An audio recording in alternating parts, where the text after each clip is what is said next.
Hello student, welcome on Bihar support. आज हम आप लोगों को पाइथागोरस प्रमेय बताएंगे। इसमें किस प्रकार से आपको प्रश्न पूछा जाएगा, कैसे आपको इसका उत्तर लिखना है। ठीक है, तो इस चीज़ के बारे में हम जानकारी देंगे आपको। तो अगर आप हमारे चैनल पर नए हैं तो चैनल को सब्सक्राइब कर लें, क्योंकि 10th 11th 12th का प्रिपरेशन सारे विषय का लगभग सारे विषय का तैयारी संपूर्ण रूप से कराया जाता है। अगर आप हमारे चैनल पर पहली बार आए हैं तो चैनल को जरूर सब्सक्राइब कर लें। हमसे जुड़ने के लिए डिस्क्रिप्शन में लिंक दिया हुआ है, वहाँ से टेलीग्राम में जुड़ सकते हैं। ठीक है, तो आइए पढ़ते हैं इसको, पाइथागोरस प्रमेय क्या होता है। इसको देखिए, सबसे पहले इसमें प्रश्न कितने प्रकार से पूछा जा सकता है इस चीज़ को समझते हैं। ठीक है, तो प्रश्न जो है 3 प्रकार से पूछा जा सकता है। नंबर 1, पाइथागोरस प्रमेय को सिद्ध करें।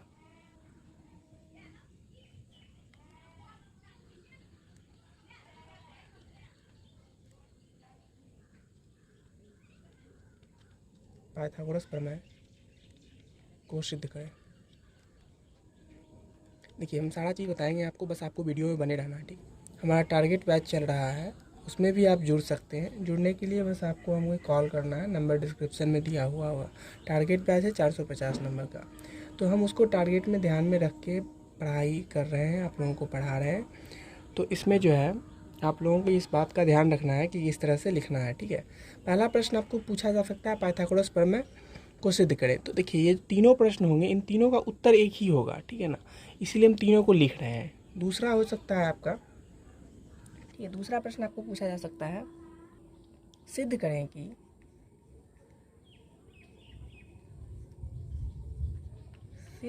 कि एक समकोण त्रिभुज में, लिखते जाइएगा आप लोग भी। ठीक है, कॉपी कलम निकाल के बैठ जाइए, लिखते। बहुत ही इंपॉर्टेंट चीज़ हम बता रहे हैं। ठीक है, फिर मिलेगा नहीं आपको, दोबारा देखना पड़ेगा वीडियो। सिद्ध करें कि एक समकोण त्रिभुज में कर्ण का वर्ग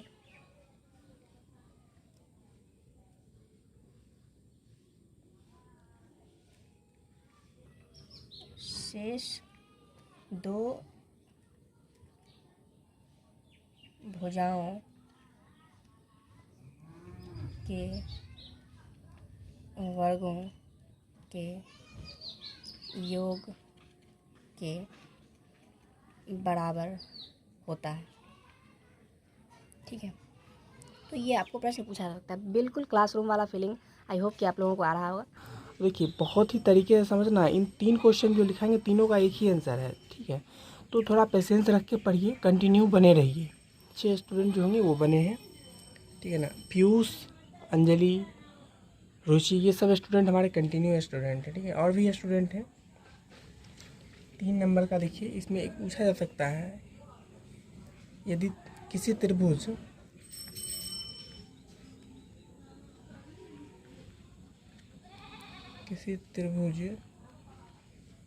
ABC में कोण B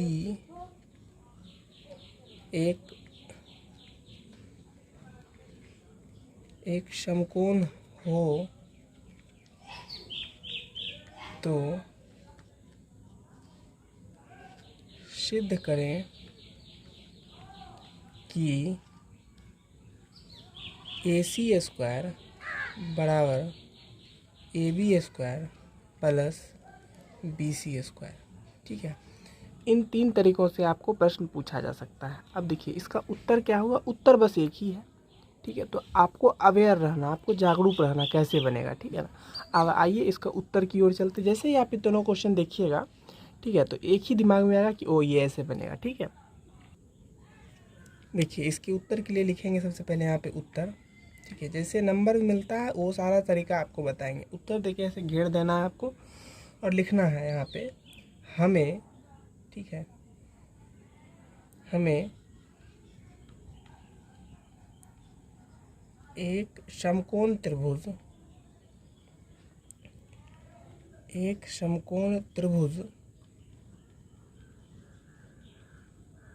ठीक है, ABC दिया है, ABC दिया है जिसमें देखिए हम कोई बड़ा बात नहीं लिख रहे हैं, कोण भी समकोण है, ठीक है, कोई बड़ा बात नहीं लिख रहे हैं। रुकिए इसको बताते हैं, समकोण है। देखिए ये जो चीज़ लिखा हुआ है वही चीज़ हम लिख रहे हैं, ठीक है ना। देखिए यहाँ त्रिभुज, किसी त्रिभुज के बी समकोण है, देखिए यहाँ पे है ना बी समकोण त्रिभुज है, ठीक है। तो कोई बड़ा चीज़ हम नहीं लिख रहे हैं, तो बस जो है आपको सिंपल भाषा में समझना है, ठीक है ना। अब देखिए इसमें आपको क्या करना है, एक ट्रायंगल का निर्माण करना है, ठीक है। जैसे दिया हुआ ABC त्रिभुज, तो हम बना लेंगे ABC एक त्रिभुज, ठीक है, आराम से एक त्रिभुज बना लेना है।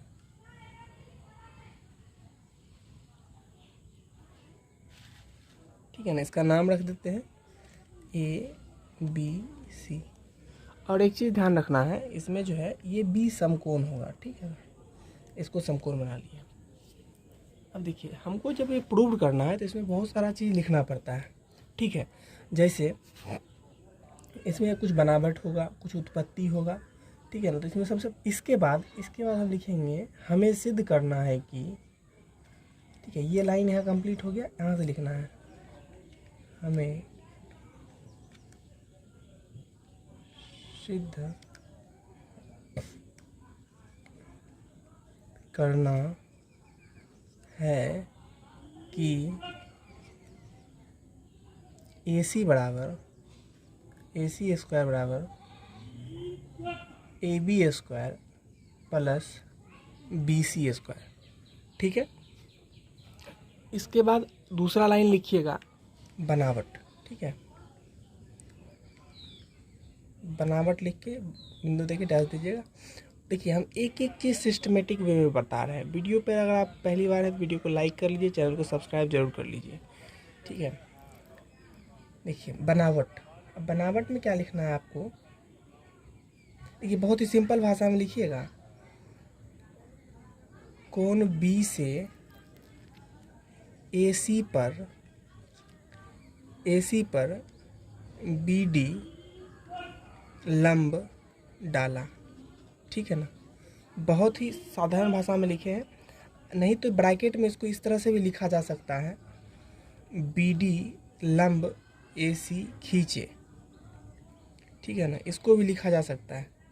दोनों बात एक ही है, आप जिसको उचित समझते हैं उसको लिख सकते हैं, या जो आपको लिखने में आसानी होती है, ठीक है। अब देखिए अब क्या है, यहीं से जो है हम लोगों का स्टार्ट होगा, ठीक है।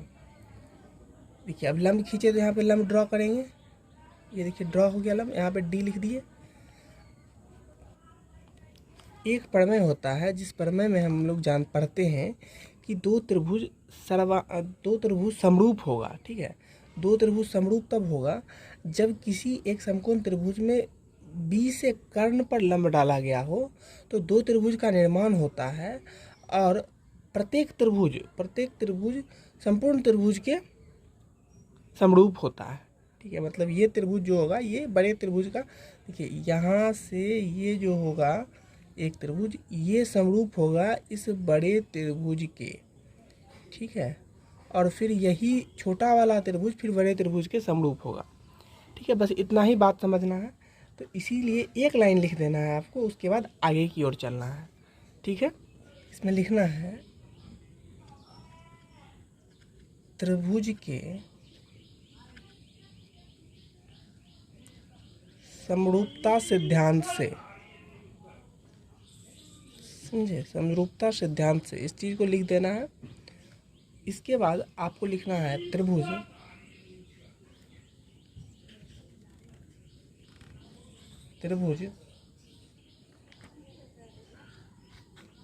ADB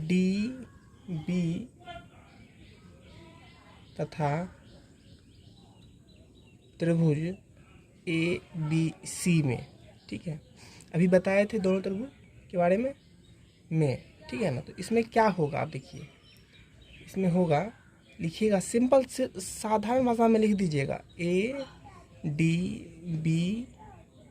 ठीक है, त्रिभुज ABD समरूप, ठीक है ना। इस तरह से देखिए समरूप का साइन होता है, इसको लिखिएगा समरूप त्रिभुज ABC, ठीक है। अब देखिए समरूपता सिद्धांत से जो होता है, जब समरूप होता है त्रिभुज तो उसकी भुजाएं जो होती है ना, संगत भुजाएं, वो समानुपाती होती है। समझ रहे हैं? उसकी जो भुजाएं होती है वो समानुपाती होती है। अब देखिए कैसे, तो इससे आपको जो है एक समीकरण मिलेगा।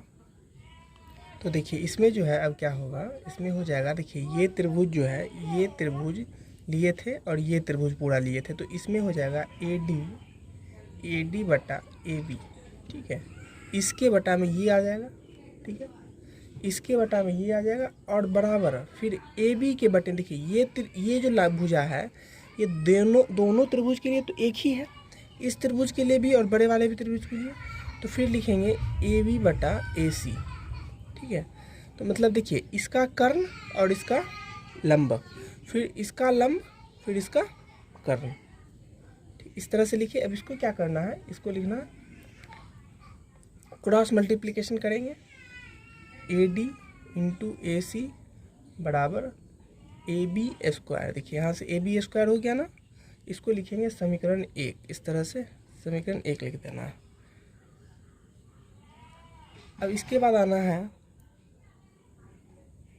त्रिभुज। देखिए अब ये त्रिभुज लेंगे, इसमें लिखेंगे बी डी सी तथा बी सी डी तथा त्रिभुज ए बी सी में।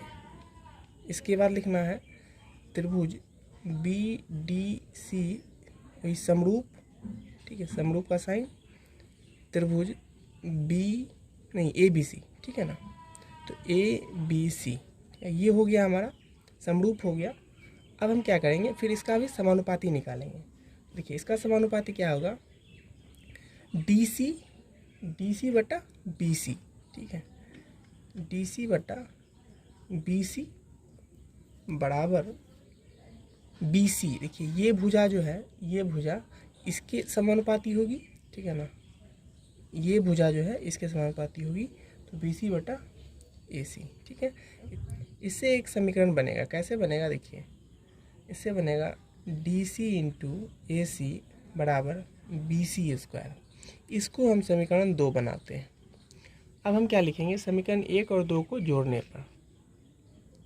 ठीक है, समीकरण 1 और 2 को जोड़ने पर इस तरह से लिख देना है। इसके बाद जोड़ना है, कैसे जोड़ेंगे, ए बी स्क्वायर इस साइड है तो लिखेंगे ए बी स्क्वायर प्लस, अब दूसरे साइड का, दूसरे समीकरण का इस साइड वाला प्लस बी सी स्क्वायर बराबर, अब इस साइड वाला A D into A C plus इधर वाला फिर डी सी इंटू ए सी। ठीक है, अब देखिए अब क्या करना है, इसमें बस हो ही गया, लगभग हो गया। अब देखिए इसमें A B square plus B C square. ठीक है ना, ये हमारा बी सी स्क्वायर हो गया बराबर, इसको थोड़ा ठीक से लिख लेते हैं, बी सी स्क्वायर बराबर, अब देखिए ए डी ए सी इसमें भी है, ए सी इसमें भी है, तो ए सी को हम कॉमन ले लेते हैं और हमारा बच जाएगा A D plus D C. ठीक है, अब देखिए ये तो हमारा आ गया। अब देखिए एक चीज़ देखिएगा, इसमें ध्यान से देखिएगा, देखिए ये A D plus D C, तो हम इसको पूरा को लिख सकते हैं ए सी लिख सकते हैं। ठीक है ना, A D plus D C को हम ए सी लिख सकते हैं सिंपली। ठीक है, तो इसमें क्या है, आपको लिखना होगा कि A B square plus B C square बराबर ए सी इंटू ए सी। ठीक है, तो अब यही आपका प्रूव्ड हो गया। अब देखिए यहीं पे लास्ट टर्म जो है A B square plus B C square बराबर ए सी स्क्वायर, यही प्रूव करना था हमको। ठीक है, अब इसको घेर दीजिएगा बढ़िया से। ठीक है ना, अच्छे से घेर के यहाँ पे लिख दीजिएगा सिद्ध किया। ठीक है, सिद्ध किया या फिर प्रूव्ड, इस तरह से लिखा जाता है। ठीक है, तो ये इन सब चीज़ों से आपको जो है मतलब 5 नंबर का या 7 नंबर का पूछेगा आपको। ठीक है, तो 5 से 7 नंबर आपका मिल जाएगा। ठीक है, और हम शुरुआत में जो देखे थे प्रश्न, हम देखिए पहले जो देखे थे, देखिए ये तीनों प्रश्न के जो है, ये तीनों प्रश्न के उत्तर एक ही हैं जो अभी आपको बताए। ठीक है, तो इसको बहुत ही सावधानी से पढ़िए, ध्यान से पढ़िए, ठीक है। अब कुछ ऐसा नहीं है ये रॉकेट साइंस की जो आपको समझ में नहीं आएगा या फिर ऐसा कुछ नहीं है। अब किसी भी प्रकार का प्रॉब्लम होता है तो आप हम टेलीग्राम से जुड़ सकते हैं, टेलीग्राम डिस्क्रिप्शन में लिंक है। वीडियो को लाइक नहीं किया तो लाइक कर लीजिए, चैनल पर नए हैं तो चैनल को सब्सक्राइब कर लीजिए, ठीक है। Thank you all of you.